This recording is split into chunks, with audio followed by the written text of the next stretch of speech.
sound? Sounds good from here. Okay. Good evening, everyone. I'm Allison Abra, the warden of St. John's College. Welcome to the Wilmot Lecture in Theology. Before we begin, I want to acknowledge that St. John's College is located on original lands of Anishinaabe, Inuit, Assininuit, Dakota Oyate, and Dene, and on the national homeland of the Red River Métis. We respect the treaties that were made on these territories, we acknowledge the harms and mistakes of the past, and we dedicate ourselves to move forward in partnership with Indigenous communities in a spirit of reconciliation and collaboration. So again, I'm so pleased to welcome you to the Wilmot Lecture. You may remember that this was an endowed series that began a number of years ago here at the college, but like so many things, went on a bit of a pandemic hiatus, and we were really pleased to bring it back in February with a panel here with some local theologians, including Dan, who's here tonight, talking about witness. And then tonight, we're very pleased to have our first, I guess, non-domestic Wilmot speaker, or non-local Wilmot speaker. Dr. Lisa Powell, who is here to speak to us about her latest book, and we're very excited to hear it. I wanted to let you know before we begin too that it's been a really exciting year at the college so far. We currently sit at over 950 members, which is above a pre-pandemic high. We've been recruiting really hard and welcoming more and more students into our community to benefit from all of the wonderful things about being part of St. John's College. We've also entered into a number of new partnerships and collaborations here in the building. We've welcomed in 21 Indigenous students from various northern communities to a transition program. As they enter into university and focus on science subjects, they have extra support and tutoring here in the college and are living with us in our residence. We've also been providing additional space, having had folks from the National Center for Truth and Reconciliation in the college for a couple of years now. We have about 10 new people using office space here in the college. We continue to offer space to important research, like our own Lori Wilkinson, there she is, working on important issues pertaining to refugees and immigration. We remain the home of the Center for Creative Writing and Oral Culture, and have recently welcomed in the Just Waters Project, which is being led by our own Adele Perry, and is doing a lot of really important work studying water in all the different ways that you can, in terms of access, in terms of science, in terms of history. So there's been a lot going on. We're having a lot of great events throughout the fall and moving into the new year that we hope we'll see you for. But relevant to tonight, one of the most exciting things has been the reinvigoration of our theology program led by the diocesan discipleship developer, Dr. Ryan Turnbull.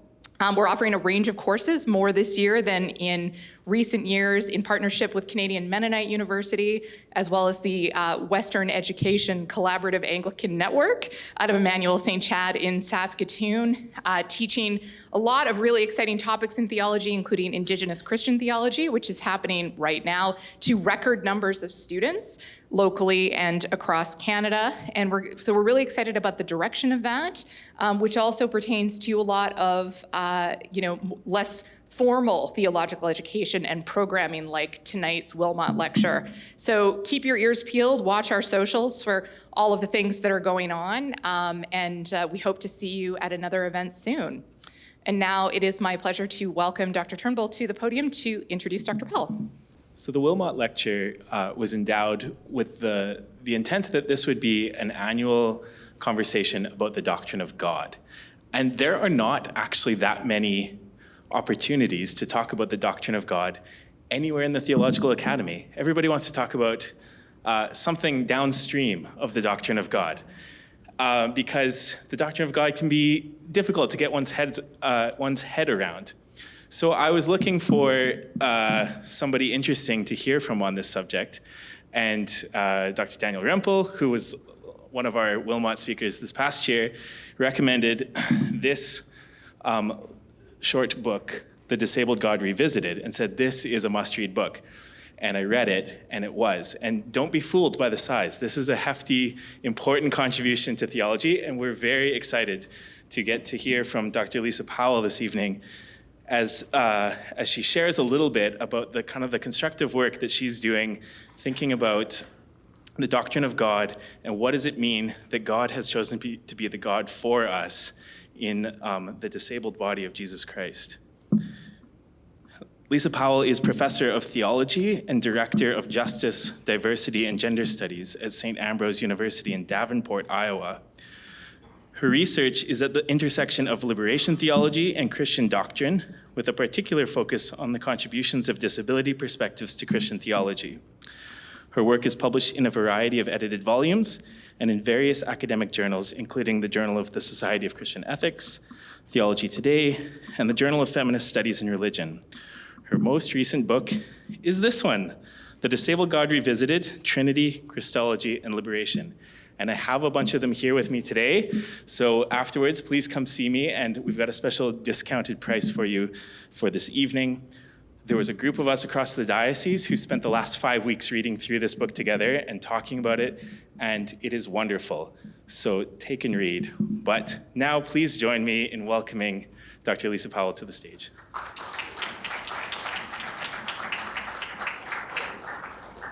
Let me begin by thanking you for this invitation to offer the Wilmot Lecture. It is truly a pleasure and an honor to present some of my research with you today. Thank you especially to Ryan Turnbull, who has been an incredible host and a delight to work with as we prepared for this event. And I sincerely appreciate all of the work that went into making today happen, and I'm grateful to all of you who have already welcomed me so warmly. I got to have lunch with a few of you today, and I really enjoyed our time together. All right. I'm going to begin today with a poem by American poet Gwendolyn Brooks, and I feel like it's really intimidating to have that many words on the screen, especially when it's doubled, but the poem is titled, "The Preacher Ruminates Behind the Sermon." I think it must be lonely to be God. Nobody likes a master, no. Despite the bright hosannas, bright dear lords, and bright determined reverence of Sunday eyes. Picture Jehovah striding through the hall of his importance, creatures running out from servant corners to acclaim, to shout appreciation of his merits, glare. But who walks with him, dares to take his arm, to clap him on the shoulder, tweak his ear, buy him a Coca-Cola or a beer, poo-poo his politics, call him a fool? Perhaps, who knows? He tires of looking down. Those eyes are never lifted, never straight. Perhaps sometimes he tires of being great in solitude without a hand to hold. I begin with this poem by Gwendolyn Brooks because it's always suggested to me the God of what we often call in theology classical theism. Certainly in this poem, we don't have a fully Trinitarian God, okay, granted, which Christian classical theism does. So it's not a perfect illustration, but it gets at the sense of the Trinity with which I was raised and initially taught in graduate school.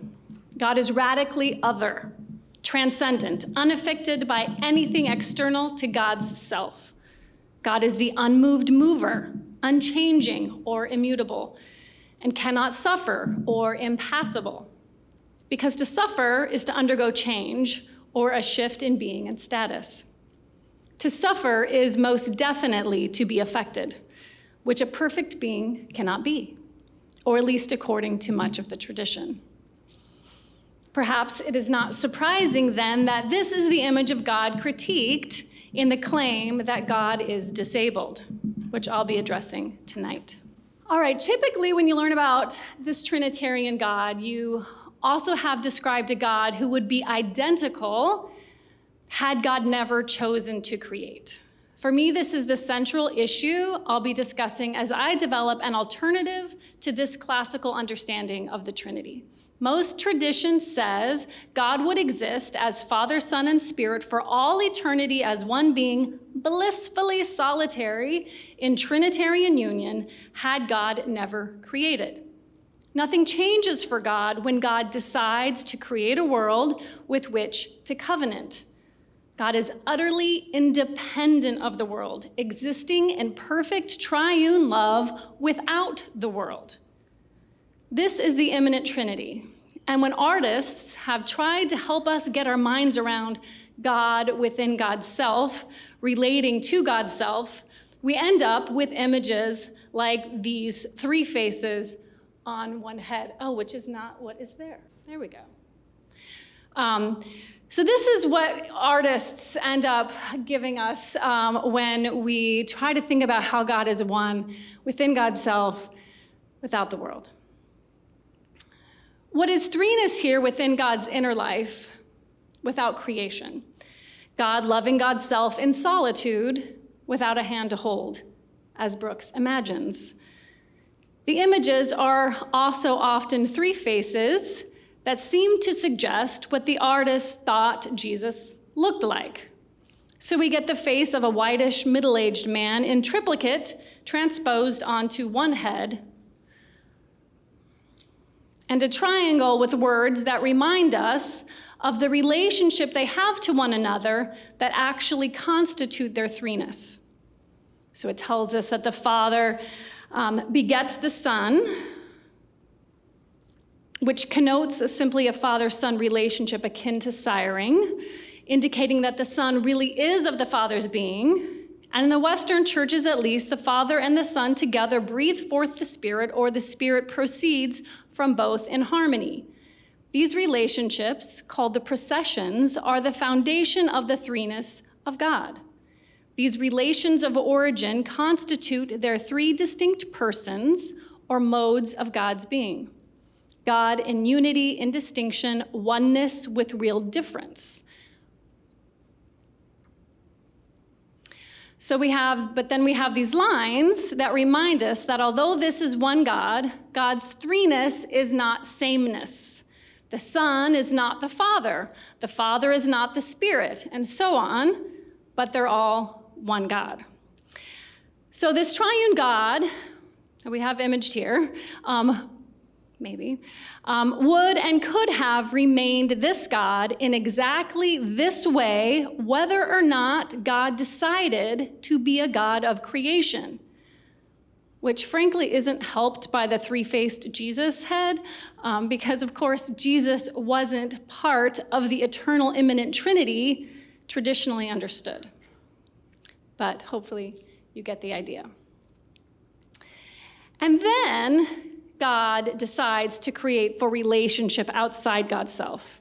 And when God did, nothing changed about God, or that's what the traditional depiction of the Trinity says. Now, I realize this language is messy because God in eternity does not exist in the same time space in which creation does. Eternity does not persist via chronology.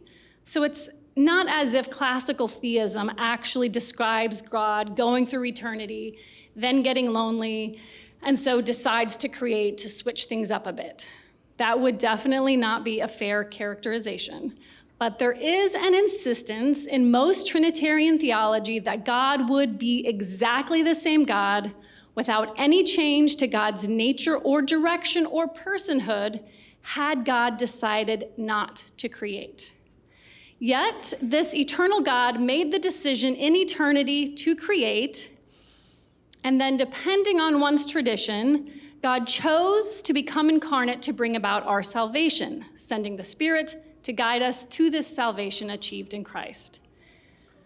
But it is very clear here that the already triune God, as Father, Son, and Spirit, made this decision. God's triunity precedes this decision for creation and covenant. God the Son, who was begotten of the Father, becomes the Son in time, the God-human born of Mary's flesh. This is the mission of the Son, reflecting the Son's previous eternal begottenness, or the Son's procession. The Spirit is breathed out upon the disciples from Jesus in John's Gospel, or as wind and fire at Pentecost in Acts. And this inaugurates the Spirit's mission, breathed for community as the Spirit's procession flows from the communion of Father and Son. The eternal processions, which is what we sort of see here, right? Father, well, it doesn't say it in the picture, but begets the Son, together the Father and the Son breathe the Spirit. Those are the eternal processions that then ground the missions which are expressed in time. Again, because the triunity precedes any idea of creation and relationship outside of God's self. The Son and Spirit as the hands of God in time and space, bringing about our salvation, are true reflections of who God is eternally within God's self. We see this also in Trinitarian paintings such as the Annunciation. This is one of my favorite Annunciations because the Spirit, the dove, you can, if you're, I don't know if from the back, but is literally blowing, sort of like blowing onto Mary to suggest, sending the Son into Mary's womb. So you have the Father sending the Spirit, who is then breathing forth the incarnation into Mary. So an interesting image of the Trinity in the economy of salvation, not the immanent Trinity, but the economic Trinity, or the Trinity outside God's self. Another common way to depict the Trinity through the missions would be Jesus' baptism, where at this one I like because God the Father isn't actually just like an old white man with a white beard sending the Spirit. It's just a hand, so we can leave the gender and race out of it maybe a little bit. But there's the Father's hand, the Spirit descending upon Jesus the Son. All right, obviously much more could be said here. Many volumes have been written on the processions and the missions, and I summarize it now, and I know it's a lot. Like, that's like a fast introduction to the entire doctrine of the Trinity. But I summarize it to give a sense for any of you who may not know these theological concepts in order to clarify, in contrast, what the traditional views of the Trinity are in contrast to the approach that I use in my book. Classically stated, the already triune God chose to create. And there is no way to get behind that decision to know the God of the decision other than to say that who God shows God's self to be in revelation in time and space is who God is eternally outside of time and space. God really is the God Jesus shows us when he speaks of the Father who sent him and the Spirit who comes after him. And this teaches us about the three-personed God who was already and eternally three, and would have always been this triunity without creation, incarnation, and Pentecost. The poem by Gwendolyn Brooks portrays a God who is aloof, who has no need. The preacher imagines, I think it would be lonely to be God.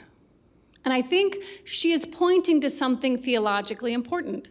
Yes, we have the doctrine of the Trinity where God exists in three modes of being, but despite an insistence on threeness, God doesn't have a hand to hold, doesn't have someone to laugh with or experience life with. God knows of no dependency, and there are certainly reasons for this historically and theologically. Philosophy long insisted that because God is perfect, God cannot need. God can know no necessity. God is all-powerful, utterly independent, self-sufficient, self-reliant, and autonomous. God in God's perfection is all of the things we often now associate with the Western ideal. Perhaps what some imagine would be the absolutely perfect human existence. God in the superlative form of every trait we consider desirable. It's no wonder that the classical depiction of God has often been critiqued as portraying God like an athletic, able-bodied, wealthy white man. Certainly, there seem to be traces of these values in typical descriptions of the attributes of God, not to mention the artistic ones. that are not necessarily rooted in the God of Scripture, or more specifically, the God revealed in the incarnation. That messy birth from Mary's womb to the gruesome and bloody death on the cross.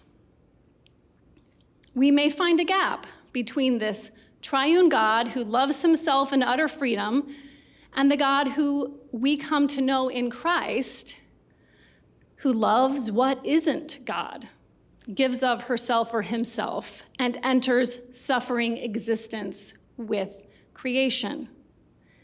Yes, Jesus reveals the triune nature of God to us, but there seems to be a God hidden still who stands behind this decision, who could have been utterly content within God's self and this exact God without ever loving outside God's self, without ever entering this existence in solidarity with us.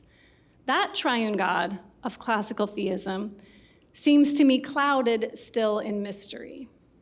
But what if God never determined to be the God found in classical theism?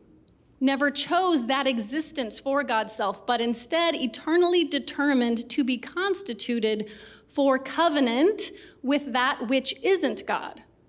What if God chose to be God's self only as one in solidarity with creation, in such deep relationship as to be the God-human unity that is Jesus as God's second mode of being, such that the Son's proper name is actually Jesus, and eternally so? This is an understanding of the triune nature of God that is gaining traction in some theological discussions, including in my book, The Disabled God Revisited. Briefly, let me state the obvious. My book was inspired by the work of disabled liberation theologian Nancy Easland, who published her groundbreaking book, The Disabled God, in 1994, on the heels of a major legislative win for disability rights in the United States.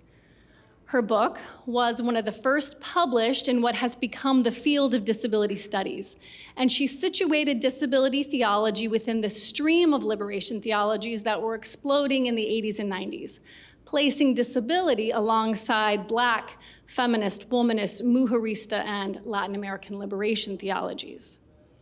Nearly every work published in disability theology for the next 2 decades referenced the disabled God. Easland says her book was inspired by a kind of vision she had of God in a puff chair, the sort of wheelchair controlled by the breath of the user.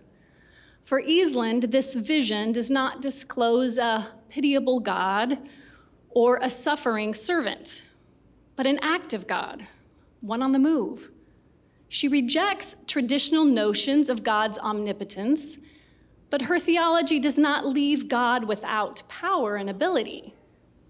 In The Disabled God, she offers an icon that resists the projection of idealized human power and dominant force. She explains that when she saw God in this way, quote, "I beheld God as survivor, unpitying and forthright. I recognized the incarnate Christ in the image of those judged not feasible, unemployable, with questionable quality of life. Here was God for me," end quote. She sees God truly in solidarity with those like her, devalued by society, churches, and potential employers for her wheelchair. She goes on to qualify her use of the word survivor to describe God, because the word is culturally contaminated with notions of victimization, radical individualism, and an ethos of virtuous suffering. In contrast, the image of survivor here evoked is that of an unself-pitying, honest body for whom the limits of power are palpable but not tragic. She describes God as one with limits, and this doesn't make God less dynamic or less worthy of worship. To be clear, I'm not going to argue that it would be apt for people to consider God disabled because it is a beneficial image for people with disabilities. And neither is that Eastland's argument. Although she does find comfort in God, so imagined, as do many, including myself. She challenges us to move away from divinized abstractions of self-sufficiency and independence as they are not rooted in God's revelation in Christ.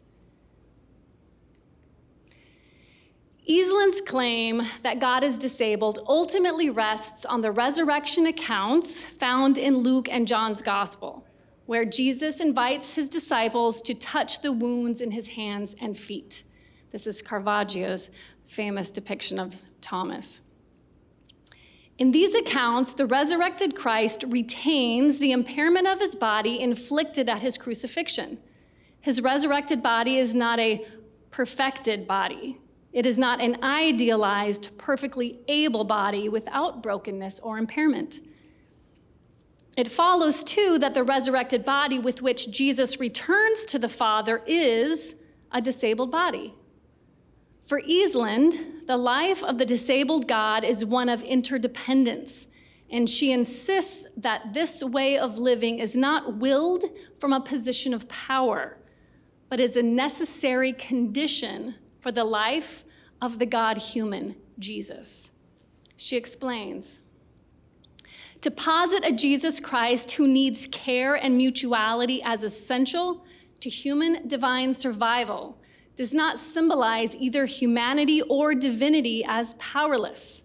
Instead, it debunks the myth of individualism and hierarchical orders in which transcendence means breaking free of encumbrances and needing nobody, and constitutes the divine as somebody in relation to other bodies. Eastland's claim that God can be described as disabled is critiqued by a number of theologians and for a variety of reasons. For example, some argue that Jesus' wounds are not grounds to claim his resurrected body is disabled. Disability is frequently understood as the social impact of impairment, the way society is structured so as to make access to buildings, social life, and employment difficult or impossible, and the way society stigmatizes those with bodies or minds that don't meet the standards of normalcy. Even if Jesus did retain wounds in his hands, feet, and side, he was not socially disabled in the ways described. For my paper today, however, I'm going to follow Eastland and agree that the wounds on Jesus' body may constitute a disabling condition, something I address more directly in the book, but the question remains. Does the disabled human body of Jesus mean that this disability is communicated to the divine Logos in Christ, such that one could claim the second person of the Trinity is disabled and thus a disabled God? Or is it only the humanity that is actually disabled? If only the humanity of Jesus is disabled, does it follow that God is disabled, or does the Logos still retain omnipotence behind or in spite of the union with an impaired humanity? For the full impact of Eastland's proposal to budge Christian thought around these critical concepts, the disabled God needs to be grounded not solely in a theological anthropology of the disabled humanity of Jesus, but I argue also in a doctrine of God that includes need, which I will sketch here in our remaining time today. Eastland was not a systematic theologian, and the book began, in fact, as her master's thesis. She later became a sociologist of religion and taught at Candler School of Theology at Emory in Atlanta. She doesn't work out her claim that God is disabled using the categories of systematic theology or doctrine, but I and many others think she was getting at something significant. What does it mean that Jesus retained his impairment in his resurrected body, and how does this relate to the eternal identity of God the Son? You may wonder how debates about the primordial ordering of the being of God have any bearing on the life and death concerns of people with disabilities today. And this paper's relevance may certainly be debated in that regard. It is true that I will offer no policy proposal or action plan for social change in this presentation. However, liberation theologians have long asserted that our God talk matters. Much like Mary Daly's famous dictum, if God is male, then the male is God. If divine freedom is utter independence, those who present lives of independence are figured closer to God than those whose embodiments situate them in need of care or assistance, be it a prosthetic, a caregiver, a drug to manage mental illness, or social assistance like food stamps and housing shelters. Because disability theologians reject self-sufficiency and independence as ultimate values, these qualities are not given supreme status as attributes of God. Today, I'll introduce you to a way of understanding the Trinity through the lens of disability that helps one to understand more fully that the divine life is neither far off from our own flesh, nor is it totally spiritual. And I believe that by seeing how God has embraced need, interdependency, and embodiment within God's eternal being from God's very primordial decision for God's triune self, that our valuations of independence versus interdependence and self-sufficiency versus need may be radically changed. In what follows, I explore what it means for an interdependence to be what Easland calls a, quote, necessary condition for God's life by engaging an unlikely source. This approach to Trinity emerged within a debate among scholars who dedicate their careers largely to the study of one particularly prolific German theologian, Karl Barth. Like 3 people know that. It's funny because Karl Barth wrote a ridiculous amount of work, and then his commentators just continued to write and write and write and write. So it's an immense amount of literature. All right. But this treatment of the Trinity found in Barth's studies has surprising resonance with the concerns raised by Easland. At least I think so, which is why I wrote the book. Yeah. So I hope that by exploring this debate in the doctrine of God, I can lay some additional foundations for Easland's claim. She wasn't able to do that. That wasn't her skill set. That wasn't her degree, but hopefully I help her case. One major benefit to this view is that it closes some of that gap I described between revelation and God's triunity. Whereas typically Jesus is thought to reveal to us a God who was eternally 3 behind the decision to create and covenant, here God self-determines to be triune for the sake of covenant. God is 3 for the purpose of incarnation. God's being is founded in this primordial decision to be a God in relationship outside God's self. Here, God isn't alone in solitude without a hand to hold. God's being is eternally directed for exactly this relationship, not within God's self and for God's self, but directed outside of God's self for the purpose of giving God's self in loving covenant to that which is not God. In this account, God is 3 because God chose to be a God of creation, covenant, and incarnation.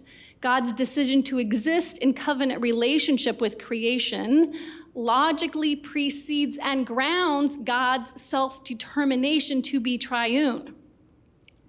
Whereas traditionally, God's action with the world shows us who God is eternally without the world, here, God's eternal nature is constituted as 3 for the purpose of relationship with the world. In one act, in one eternal decision, God's self constitutes as 3 for the sake of the covenant of grace. Thus, election or covenant precedes the decision for triunity.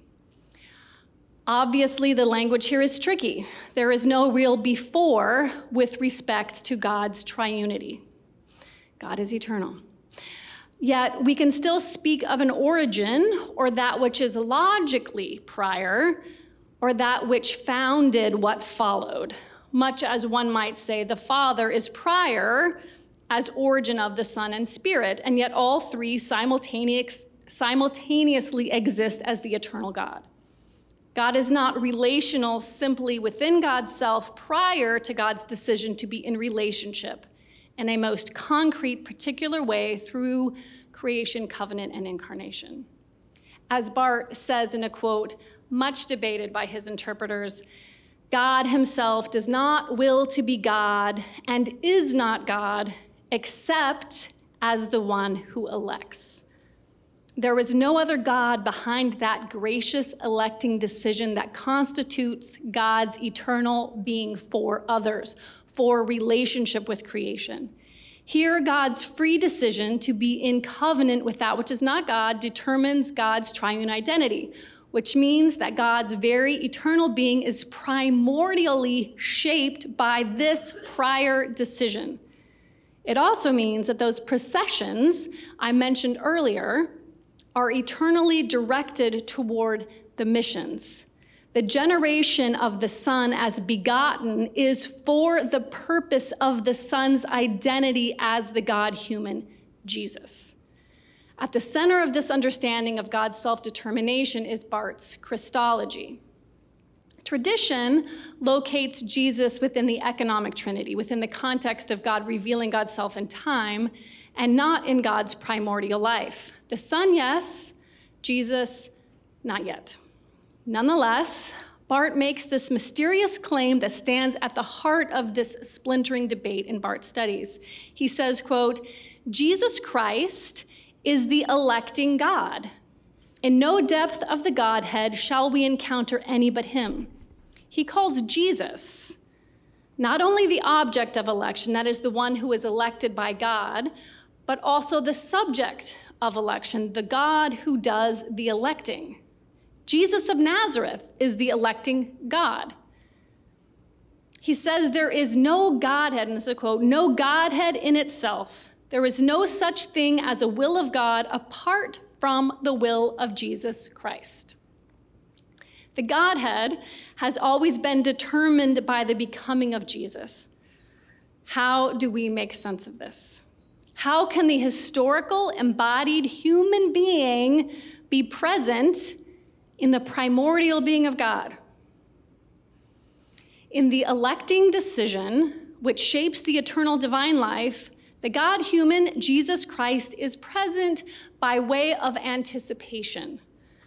The second mode of God's being is eternally determined as the one for incarnation. There is no subsistence to the Son behind this decision for humanity. In fact, the Logos or Son has a name, and that name is Jesus.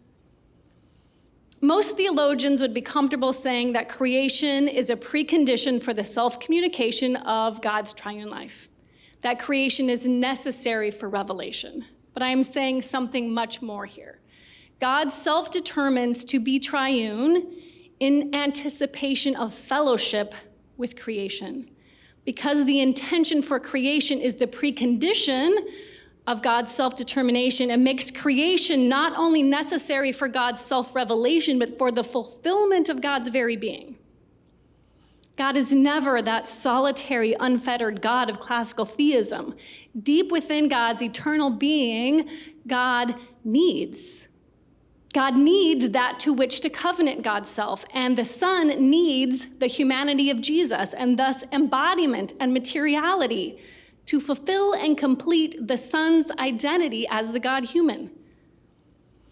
Leading Barth scholar Bruce McCormick does not shy away from acknowledging the necessity this perspective places on creation for the being of God. He says, given the divine will to redeem, creation was made necessary. God had to become the creator. There exists an ontic connection between Jesus Christ and creation. The cosmos is not an add-on to a self-sufficient God who existed in primordial loving relationship within God's own life. Rather, God's very immanent life is determined to be for this cosmos to such a degree that God determines to be triune for this purpose, not vice versa. God is not triune and then makes use of that triunity to enable the revelation and the economy of salvation. No, God self-constitutes as triune in order to be in covenant and to embrace that creation within God's very being. Barth even declares that in this electing decision, God determines not to, quote, not to be entirely self-sufficient, end quote.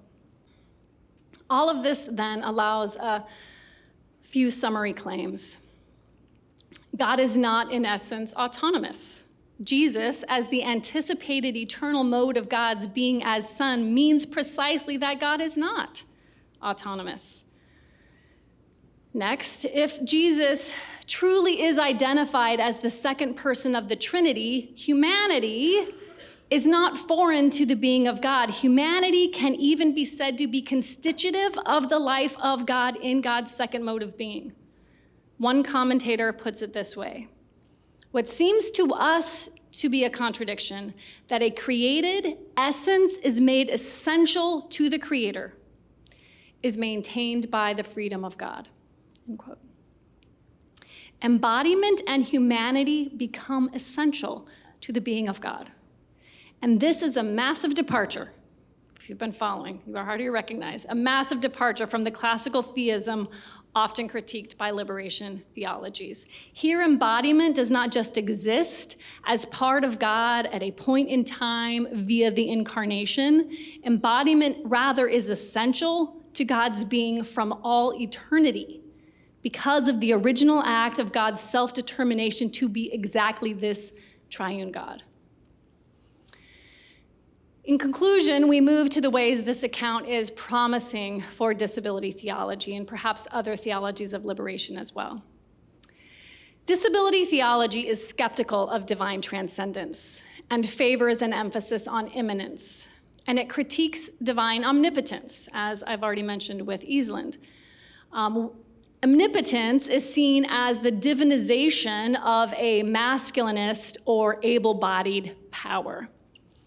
Disability theology also critiques the supremacy of the independent, self-sufficient individual identified in much Western theology, and rejects anthropologies that posit humanity as primarily mind or spirit, and those associated binaries that identify normal and abnormal and value male over female. Embodiment is central to discussions in disability theology, and the common theological reflex to value spirit over body is regularly critiqued. People with disabilities are particularly aware of our human embodiment, of the material limits of our lives. Thus, discussions of humanity must take into account the nature of our embodiments, the realities of our limits, and the social and theological structures and discourse that place valuations on those bodies. Following the concerns of disability theology, the approach posited here introduces need into the being of God. God is not self-sufficient. God determined to truly need as essential to God's being as God.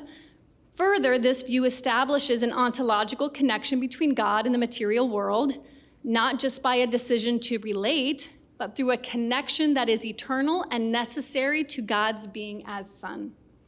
Here, God is not pure spirit, but God determines to be ontologically linked to the created world. This view positions God as vulnerable, since God risks the fulfillment or completion of divine life in the humanity of Jesus. And lastly, because this particular human embodiment of Jesus of Nazareth is necessary to God the Son, what Jesus experiences is truly the experience of God. Earlier, I pointed out the relationship of processions to missions, because processions are often blamed for something of a hierarchy within the Trinity based on the ordering of first, second, and third, Father, Son, Spirit, which has translated in numerous theologies to a sort of superiority granted to the first person as the origin of the Trinity or the monarchy of the Father in some traditions. And when the processions are understood as the eternal grounding of the Trinity for its own sake, you can see how it could become a stabilized arrangement reminiscent of a static hierarchy, even though subordinationism has long been deemed heretical for the Trinity. But without a doubt, this ordering has been used to describe the Father, including in Karl Barth, as the one who commands and leads, and the Son as the one who obeys and follows, which has then, even in recent years, very recent years, maybe now, is used as a way to illustrate how a wife's expected submission to her husband is not a form of subordinationism, but somehow rooted in equality. So they'll point to this relationship within the Trinity and say, there can be, this isn't really a hierarchy, it's really equality, and look at how it could be with a husband and wife. Some of this is undercut when the ordering of divine life is in no way the foundation of triunity. But the missions are the foundation. The missions precede the processions by way of intention and purpose. The Son is begotten for the purpose of being born as the God-human in time and space. The Father receives fatherhood for the purpose of the Son's generation. This shifts the priority and undermines the functionality of this arrangement for an eternal hierarchical arrangement of persons. This matters for a doctrine of the Trinity within liberation theology because the nature of God can't serve to buttress social arrangements many of us would identify as oppressive, where some hold the power and determine what is valuable, and the others submit and are measured by this standard. Certainly you can see this in terms of sex or gender, but can also be seen in the way the bodies and minds of those with impairments are measured as less valuable or are expected to gratefully receive the charity and pity doled out from ableist power. One final important result of this shift in our understanding of God's primordial decision pertains to the concept of the pre-existent word, the logos sarkos, or the word without flesh. There is no abstract logos or son who pre-exists the determination to become incarnate as this particular God-human unity. God's being as Son is begotten as the one to become enfleshed. The logos sarkos is most properly the logos incarnandus, the logos anticipating enfleshment. And I know that's a lot of Latin. It'll get sorted. The Son needs embodiment, needs human nature to fulfill his eternal identity, the eternal identity of God. The incarnation and history of Jesus is constitutive of the identity of the second person of the Trinity, without metaphysical remainder behind this God-human that is Jesus. We proleptically identify Jesus as the second person of the eternal triune life of God, a full identification of the second mode of God's being with Jesus in his human history. However, what Barth and his commentators failed to name is that God the Son is at essence, from God's primordial self-determination, the disabled God. God as Son is never not the disabled Christ. We regularly read accounts of the suffering of Christ and the suffering of God, but it remains somewhat vague and abstract, just suffering. What Easland's bold identification of a disabled God accomplishes, among other things, is to remind us that this suffering is a particular suffering body. And although the suffering of Jesus is not limited to his bodily suffering, it is in part the very impairment of his body to which we are referring here. Moreover, as disability literature stresses, the suffering of people with disabilities is not limited to physical pain or struggle. It is also tied up with social stigma, lack of access, social barriers, and dehumanization. The logos incarnandus, then, is specifically the logos anticipating the assumption of broken flesh, and a broken flesh that is outcast, rejected, and persecuted by social, religious, and political institutions. This, in the final analysis, is specifically who the Logos is. And this is the original free decision of God's self-determination, to be a human on the fringe, a human stigmatized, who suffers in the body and who suffers the psychological and emotional pain of rejection and isolation. It is the real suffering of Jesus, the disabled God, that is central to the very nature of the Christian faith. This is the flesh anticipated from eternity. It is not just that Jesus retained a broken body so that the humanity of God is ever after a wounded and fleshed humanity. Jesus is the lamb that was slain from the foundation of the world. God, in God's second way of being, has always been anticipating a disabled body.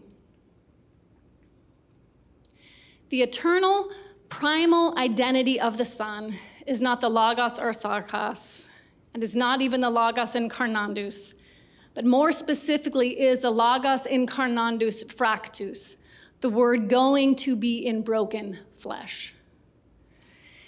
In my book, I go further to consider what it means for the Son to be thought of as disabled, beyond the wounds anticipated eternally and retained in the resurrected life. But tonight, I've been commissioned to consider the Trinity, the doctrine of God, and so I've limited myself to these central points.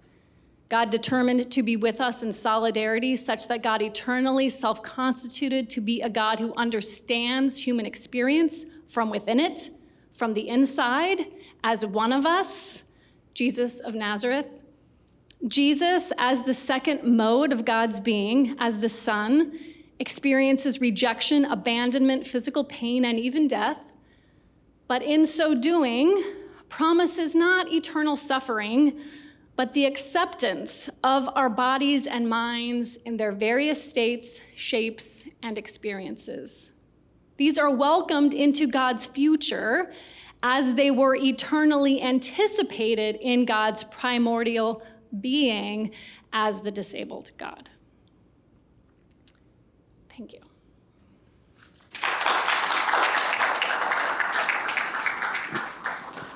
Thank you so much. We're gonna open it up now to a time of question and answer. So we have one mic here that folks who can come up to. If it's awkward to get there, just wave your hand and I will run a mic to you. But I would like to begin with one question. I've read through your book twice and enjoyed it immensely. I found there was this slight tension that I would like you to maybe explore a little bit. So you're drawing from kind of Karl Barth on the one hand and Nancy Eastland on the other. And Barth has this kind of wonderful way of pairing kind of opposites when he talks about God. So God is the before and the after and the above and the below and that kind of thing. Right. But you seem to follow Eastland more in kind of going to one pole with God being the suffering God, right? And I wonder if you could kind of articulate how you kind of understand what Barth's doing there, what Eastland's doing there, and how you're trying to weave in between those two things. Sure. Thanks. You could have warned me this was coming. I've been hanging out with you for the last 24 hours. Okay. Yeah, so, I mean, I think I might have said this at some point, although you did read it twice, so maybe I imagined it or edited it out. But I don't think either camp is going to be very happy. I don't think I go far enough. Eastland, so I don't think I go as far as Eastland would want, right? She wants to say that God is this being, but is this not from a position of power? And I can't get away from saying God chose this. So that primordial initial decision is still somehow rooted in God's freedom and some power that God chooses to limit God's self in this way. So I think ultimately I don't go as far as Eastland and many others, certainly many other feminists or progressive and liberation theologians would want me to go. And in some ways, I really try to push against the binary that Barth works in, because most people recognize that as being pretty dangerous. And so I do retain within the book, in the Christology section, which we didn't get into much, this idea of receptivity, of giving and receiving, but trying to see that as less static. Though I think I probably could be critiqued as it being a bit static, because I view the Son as existing in sort of an ontological state of receptivity, which sounds fairly, not as fluid. But then I try to say how the Son also gives the Father's identity, because the Father can't be the Father without the Son. So I try to trouble it a little bit, and I do get into some queer theory in my attempt to trouble the static binary nature that I could be accused of falling into myself. So I don't know if did I get at it. That's very helpful, actually. Okay. Yes, thank you. Yeah. Sure. Others? Thank you, Dr. Powell. I feel a lot of what you said is kind of mind-blowing in a good way. Because I found myself, and I'm going to respond a little bit to this little dialogue here. I think it's still very much a work in progress. I haven't read your book. I'm going to now, but you've sort of blown the walls off, and you're now sort of saying, so what's that mean, for what we're doing? One of the questions that came to my mind is, if I've got this right, that if God is God for to be a God of covenant with that which is not God, what does that mean for the missiological thrust of God's followers? I mean, it's huge. I think it kind of redefines it. I'm just throwing that out, but any initial thoughts? Could you say a little bit more? I mean, in that, like, why do we go serve as witnesses to God if God is already in such a deep covenant with all of God's creation? Well, no, not exactly. Okay. I think, because I haven't worked this out yet either. Sure. But that's the thought that crossed my mind, is that I think it probably challenges some of our approach and even motivation missiologically. I don't think it discounts it, but if we're to be trying to be as imperfect as we are, as kind of imitators of God's missiology, then we have to fall in line with this. And I think that really challenges us. One more quick thing.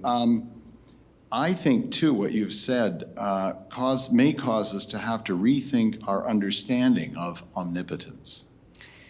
I think it changes the definition of the word. So I got to do a lot more thinking about that, but thank you. Yeah, I think, want to respond to your missiology question in that, I mean, honestly, for me, if we are to be imitators, it shows God's the depth of the solidarity to which God will enter into with us. And so I think what it calls us as Christians is to deep solidarity with those on the fringe and those on the margins, because that is what God chose for God's self. So maybe that changes our missiology. If that's not already our missiology, then maybe there's something wrong with our missiology already. For me, the response would be, oh my gosh, God loves us this much. I mean, that's when I read this, I'm like, wow, God really does love us. God really is with us. God really is for us. And hopefully that's what was communicated today, but that's at the heart of it. Thanks. Other questions, thoughts? Yeah, thank you, Dr. Powell. Two questions. I think they're both about solidarity, just in sort of different ways. One's about Israel in the Old Testament, and one's about time. So small things. And they're both about Barth, I guess, in a way.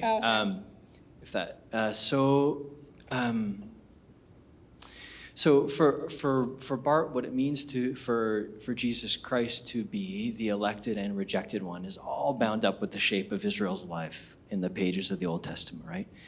Which includes being this, Isaiah describes this servant that doesn't have all the faculties that maybe would want, that it is not able. So I'm wondering if you, on the one side, would extend, if you'd extend this kind of primordial solidarity into the life of Israel, sort of connected up to Jesus Christ. That's the one question. And the other one, since I have the mic already, is just about the word anticipation kept showing up in terms of this primordial decision. And granted that eternity is, I don't know how we talk about eternity, but you had me thinking about Robert Jensen and the way he works with some of this logos et sarkos stuff, which seems to me like he's going, he's leaning even more over the abyss of kind of vertigo by finding the incarnate Christ, not just there proleptically, but like almost concretely. God enfleshed eternally in some sense. Again, and is there something that makes you want to stop short of that kind of move? Because it seems to me like it takes the solidarity you're after even further in a certain kind of way. I have not read as much Jensen on this, though I have dabbled in some of it, have meant to read more of him on that. So I don't have a good answer for that, other than, yes, Jensen does do a lot of this.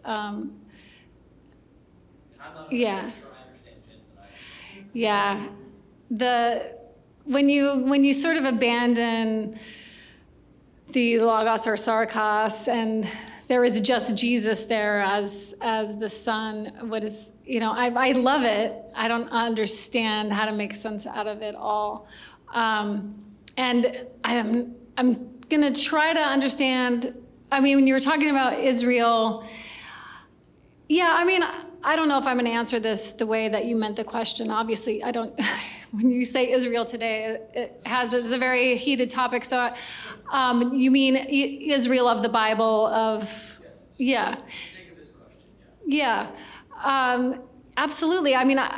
I think that is where it begins. And I think of, when God covenanted in Genesis with Abraham, it was for the sake to bless all of the nations. And I think that the covenant is particular, just as Christ is particular, to be expanded universally, really. And actually this, from a very different source, James Cone in God of the Oppressed, when he talks about, he, in his Christology chapter in God of the Oppressed, talks about, he says, God is black because he was a Jew. Jesus is black in 1975 when he wrote God is the Oppressed because Jesus was a Jew in the first century. And then he talks about how it's the particularity that allows for or the revelation of God's universal love for the oppressed, and God's solidarity with those fighting for justice is revealed in the particularity.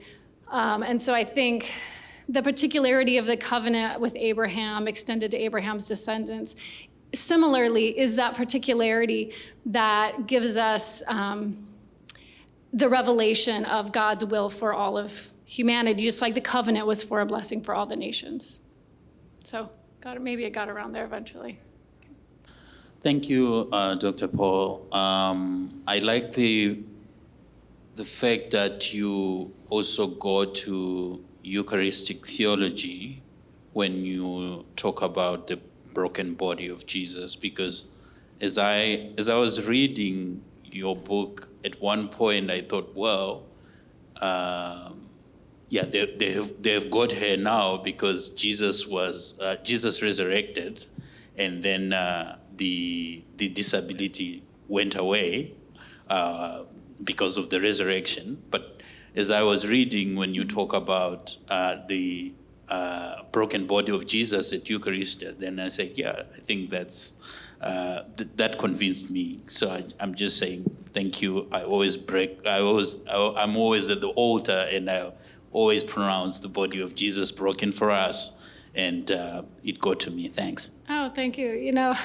I was editing this paper today to try to make sure I kept it into a reasonable period of time, and there was a sentence on on the perpetual broken body of Christ in the Eucharist. And I cut it because I was like, well, that's like not exactly doctrine of God stuff. So maybe that's like one sentence I could cut out. So thank you for mentioning that. That is a part of Eastland's argument as well, that in many traditions, Jesus' body does continue to be broken at every Eucharistic meal. And so that's another sign that his body continues to be impaired. So thank you for mentioning that. Thank you, Dr. Powell. Yeah, my mind's going in a lot of different directions right now. I recently presented a paper, and I actually way back asked your advice on some of this, but in this idea of a biblical understanding of holiness as imperfect, genuine relationship, or imperfection within genuine relationship, and use the same example of Christ's perpetual scars, and also leaning a little bit on Paul when he talks about this ongoing, we always carry with us the dying of Christ so that the life of Christ may be displayed in us. And so these kind of perspectives, and now I want to go back and think through this, stepping back further in order to think through that. So this very relational picture of God that is very dynamic, and my head was starting to open towards whether this pushes us automatically into kind of an open theism that has to have a God who is integrally tied to creation in such a way that creation impacts him or her. And so these are just some thoughts, and you can react to that. But I was going to say, just as an in thought, the reality of if what you're saying is taken further to the extent that then what is normal is a disabled body, then those in either positions of disability or places of disability have a lot to teach us about how to be like God and how to interact in such an interdependent relationship. So there's a lot there. Thank you. Hi, thank you so much.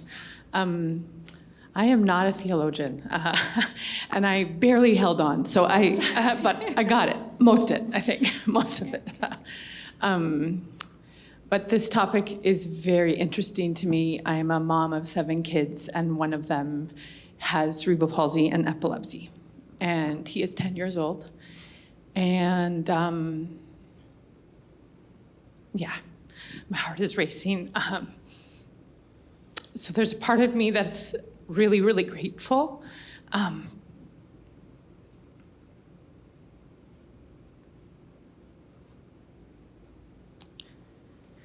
That you've written this, and that our culture can move and our theology can move in new ways to include him. And then there's a very different part of me that rages at God every single day. And I don't know you at all, so don't take this personally, but rages at this a little bit as well, to say he had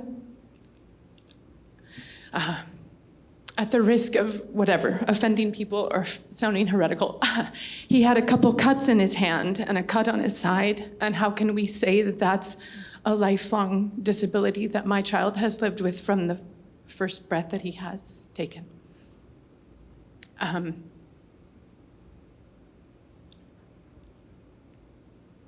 I, every day, deal with him saying, well, just yesterday he said, "Mommy, I love my heart, but I hate my body. Why did I get this body? Why do I have this body?" What do I say to that? And then I really, really appreciate the idea that absolutely I learn from him every single day. And yet I do not want to put that burden on him. He is not the poster child for disability or for cerebral palsy. And I do not want him to feel like, well, I can teach all of you, so you should just, and I am not the poster child for a special needs mom. I have no idea what I'm doing. So, but just, I guess the day-to-day, the giving him medication every morning and every night, and kicking myself when I forget, and waking him up in the middle of the night because we forgot, and all the AFO and the braces and the glasses and all the things that all the pain and the surgeries and everything that he has endured already. I don't know. I guess the question would, and I know you addressed this a little bit, but how can I speak to him in a way that what I want most of all is for him to feel empowered as a beautiful child of God, as he is. So how do we do that?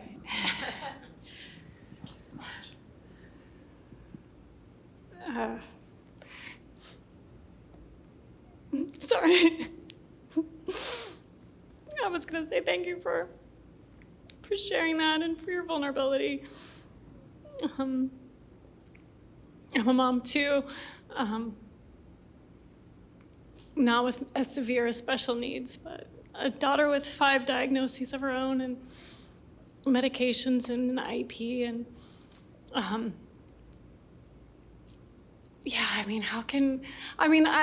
my hope is, cool, well, so there was a lot. Yeah.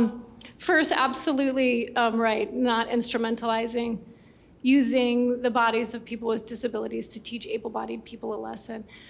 That's definitely something that disability studies and disability theology, it's one of the major complaints about the way that disabled bodies are used in society and in media.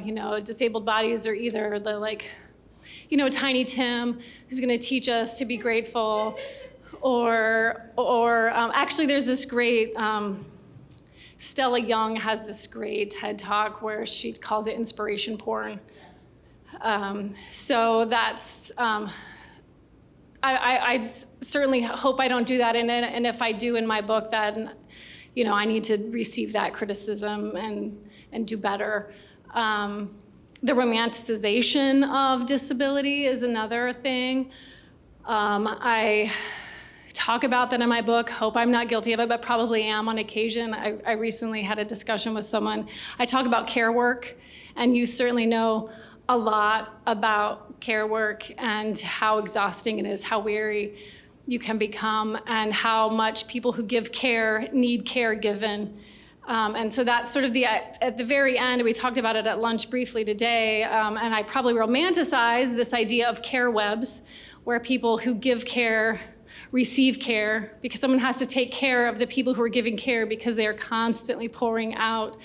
And so how do we care for each other? And so I have this sort of eschatological image of us all caring for each other and us all having needs, and our needs are being met by each other.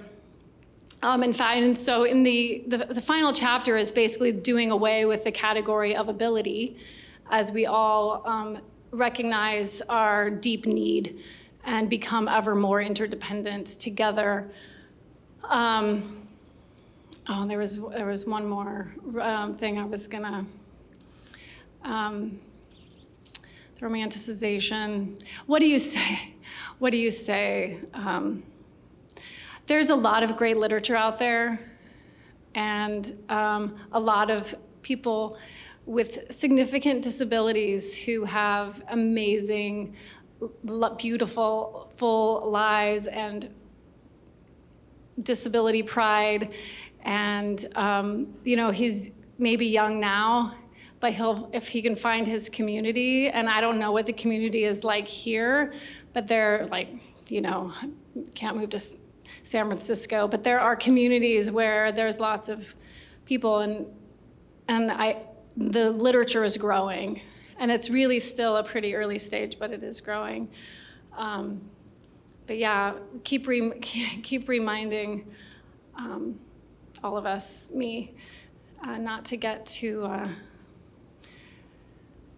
not to instrumentalize and not to glorify it.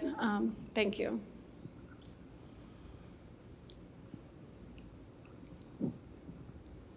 Hi. Hello, so thank you for sharing this. Actually, as I was listening, etc.,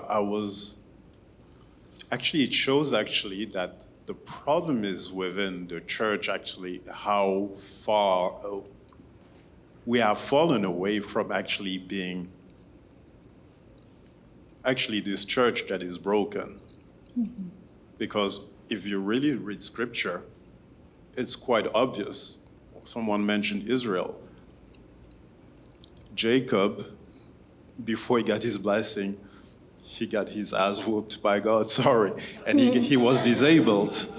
Mm-hmm. He had to be disabled to get his blessing.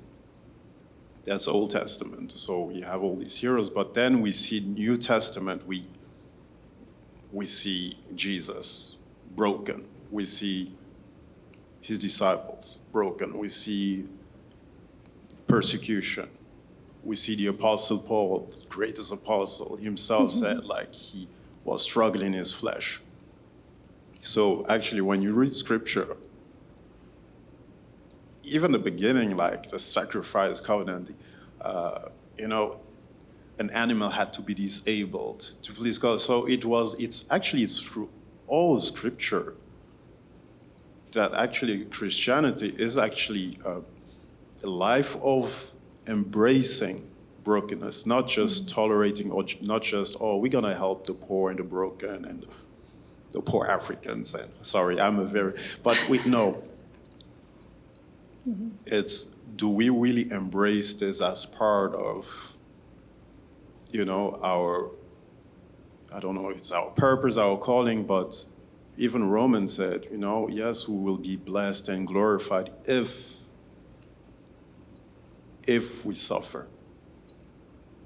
And it's interesting to see that, I come from another background, Catholic, but then I went into the Pentecostal, and I see the two extremes. And so I see like almost a church of, eugenics, where, you have this God who heals, absolutely gives you prosperity, and, you have to be happy all the time. And almost forgotten that, we're not supposed to be those superhumans, everything's fine, etc.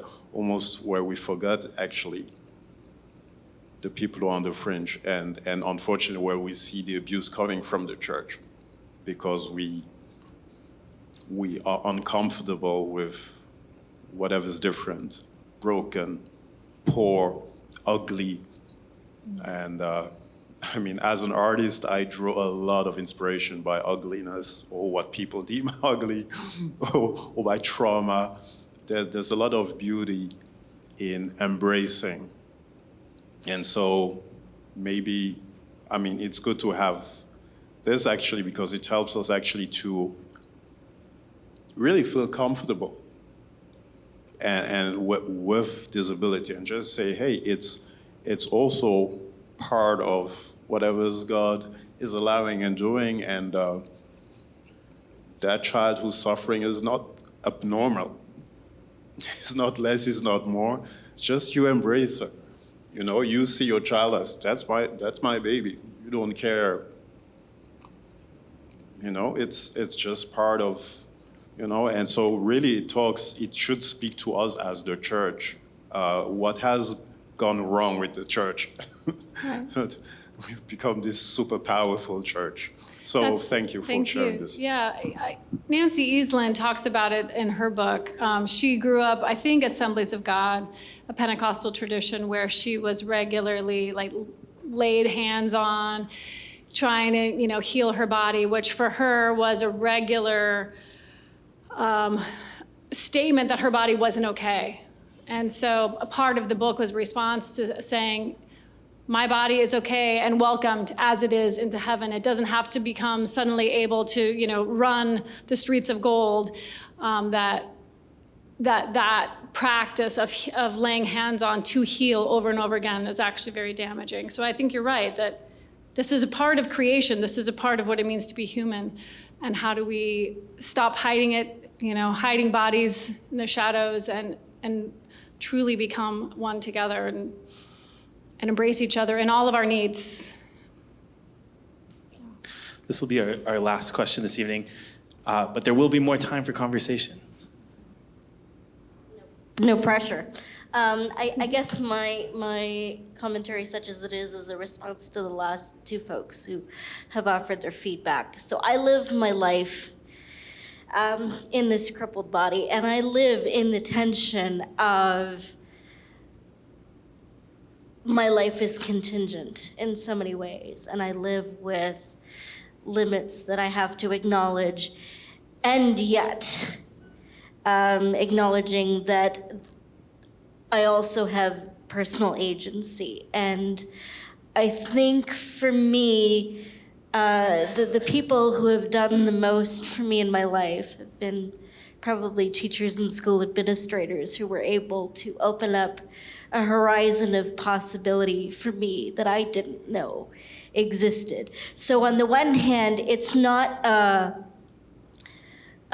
oh, poor you, like you can't do anything, might as well just, curl up and die now.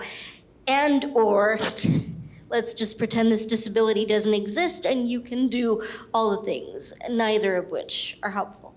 So I think it's the being comfortable living within that tension and finding, I think, a space that works, and also just recognizing that your life, while it might not be the life you would have wanted or the people who love you would have wanted for you, that life is still a gift and can still be received as a gift without, again, romanticizing and instrumentalizing or demanding that people, adhere to some kind of idealized image. Just recognizing that there is a way of knowing and understanding and receiving God in certain bodies that we don't get to know and understand and receive when we don't inhabit those bodies. So those are just some of the thoughts that I had as people were talking. And just also having been, been part of church circles where it was all about, oh, you need to be healed and you need to be fixed and we need to do this and that and the other. And it was like, that creates a very dangerous sort of milieu. So trying to stay away from that while still allowing people agency and health and healing and flourishing that doesn't necessarily involve having to inhabit a certain kind of body. Thank you very much. Thank you. Thank you very much. No, I mean, that should be the last word. Thank you. Wonderful. Well, thank you again, Dr. Powell, for this wonderful lecture. Let's give her another round of applause.